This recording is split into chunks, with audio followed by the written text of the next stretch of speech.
Now, the form this season, I think it's fair to say, has not been optimal, has it? No, so I think we're currently 18th in the table, 6 points from 6, a win, 3 draws and 2 losses. So it leaves a lot to the imagination of what this team's possible, to achieve. But we just haven't quite seen that end product yet. Obviously, we have had some promising moments in games from individuals, but as we were talking again before we went live about, all of our goals this season have come from defenders. 2, I think, have come from Temi Oweka. That puts him our top scorer this season. We haven't seen any goals from midfielders or forwards, so that obviously does bring its concerns. Level with the penalty spot on the left-hand side of the area. Ben Brooks, who used to play for Chelmsford, will take it. And Brooks hurls this one towards the far side of the area. It bounces awkwardly. Could be a chance for Blair. Goal! Goal! There we go.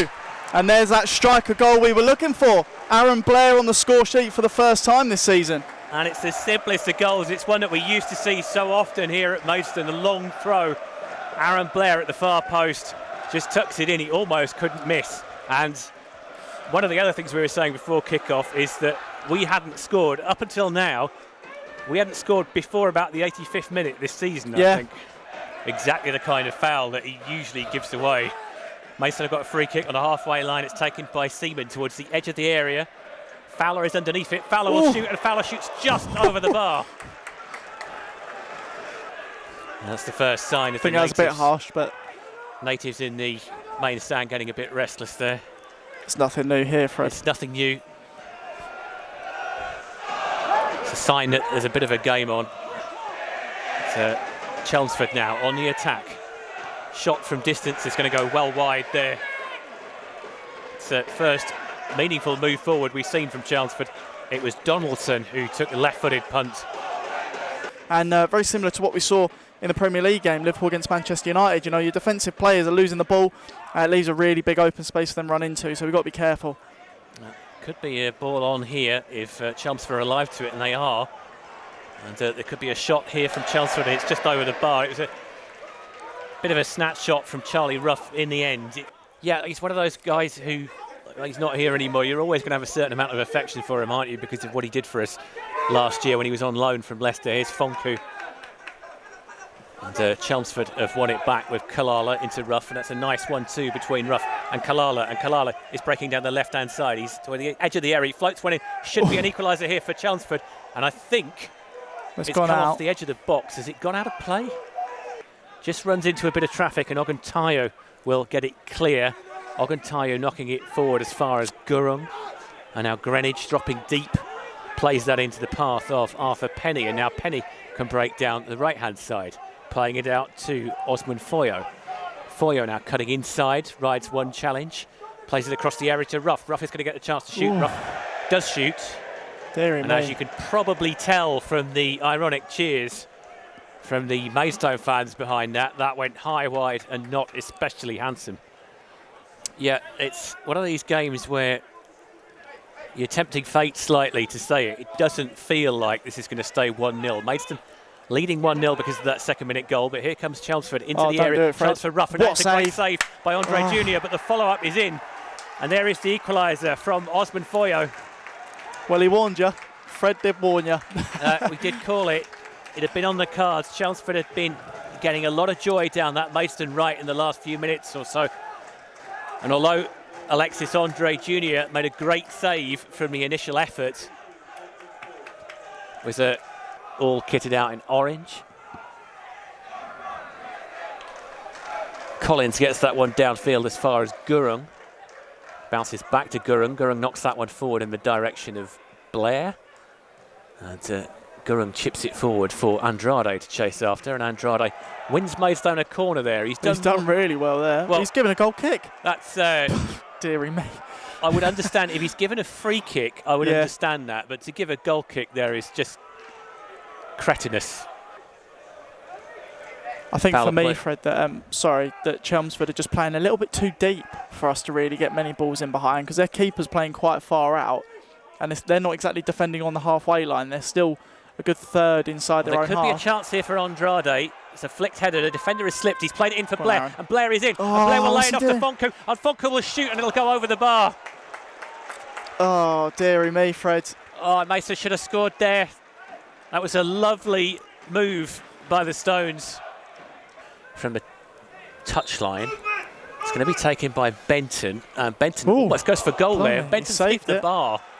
Oh, And everybody behind the goal seems to think that he did tip it over. Collins got a touch on that. Yeah, he definitely did. Got a whole glove on that one. Yeah, that's quite poor, really. You would have heard it hit the bar as well. You can tell, can't you? The Oguntayo on the edge of the area. Oguntayo gets a deflected cross in, and that bounces kindly for Alexis Andre Jr., who Great plays ball. a terrific pass out, sort of Alison Becker style out there to, well, initially it was to Blair, and now there's a chance for Krasniqi. He's into the area. He's going to win a corner, is he? Well, he's done really well. Oh, Well, I mean, oh no.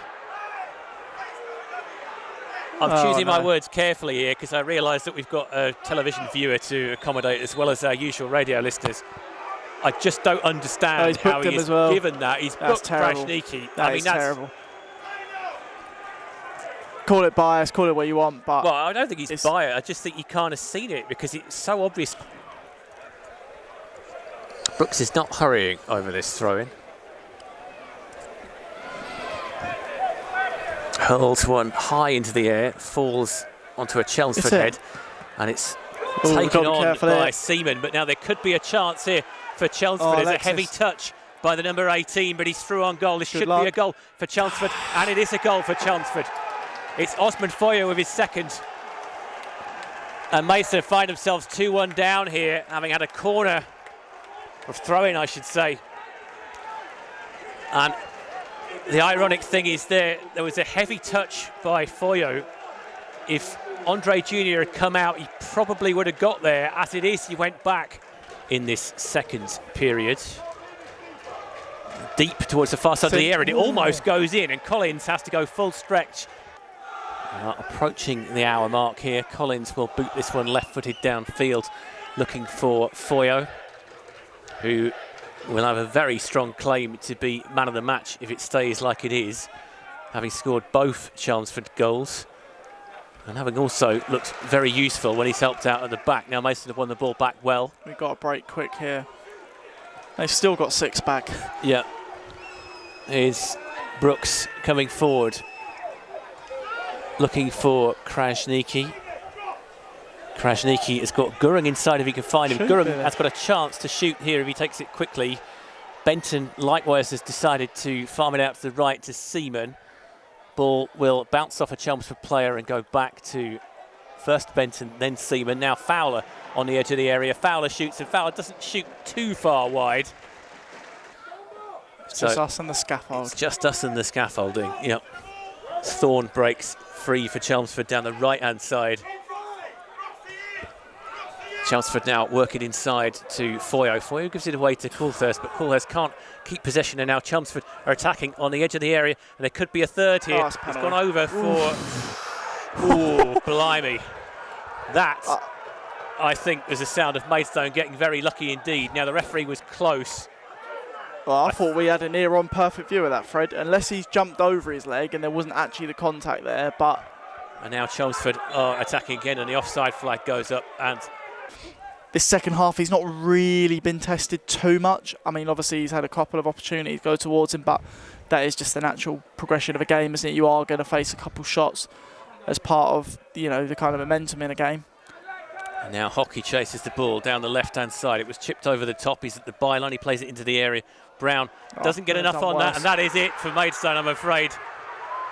That's another shocking goal that they've conceded. It's the number 16, Charlie Ruff, that scores, picks out the top corner. Maidstone are going to need a miracle to get anything out of this now. I mean, a fantastic run from Freddie Hockey there down the left-hand side. Electric pace. But that pullback was so blatant. And, you know, I don't think... Could you not see that coming? Yeah, that's what everybody's thinking. I just don't think it could have come off Rafe in a worse position either. Just talking about how bad Chelmsford have been this season before today, Fred. They have just come out of the relegation zone. if the result stays as it is Yeah. right now, moving into 19th place on the same points as Maidstone, but one better goal difference. Maidstone currently in 20th, 1 point outside of the relegation zone.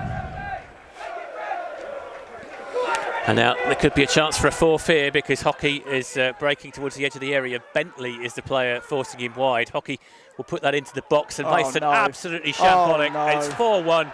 Deary me. And that is a unbelievable goal to give away at the end Jesus there. And it's just awful. Terrible to view. That is, I mean, that's just the icing on the cake, isn't it, unfortunately for Maidstone. You know, you have... Didn't even see who got the final touch. Was it Rough? I don't really want to know. I think it was. He seems to be in there celebrating, but... Oh, dearie me. Words fail me on how that has gone in. Just 5 minutes ago, 7 minutes would have been fantastic news for Maidstone. You know, that would have been a really good opportunity for us to try and salvage something from this game. And again, here they come down the right-hand side with Thorne. It takes two to try and get the ball off him, and again, just another hit and hope. But Paul Apaya, he's been an absolute monster at the back today. He's really, really good.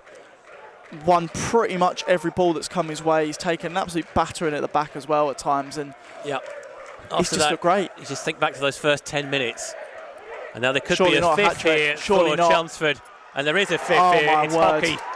It's from bad to worse. This is catastrophic. This is absolutely catastrophic. Charlie Ruff's bagged a hat-trick, I think, and that is just calamitous. Andre Jr. is signalling for something. He's I not don't know going to what get he's calling for. He's come out flapping, unfortunately. I think he's had a pretty decent game. He's made some good stops. I don't think there's a lot he could have done about most of the goals. He's unfortunately been let down by his defence today, but I think he's calling for an offside. He's having a word with the linesman, but, you know. Seaman is going to take it. Seaman will force a great save. What a save. Really a very good save that by Collins. And that is the final whistle. So needed that. Thank the referee for putting us out of our misery. The final score here is Maidstone United 1, Chelmsford City 5. Do not adjust your radio. It really was that bad.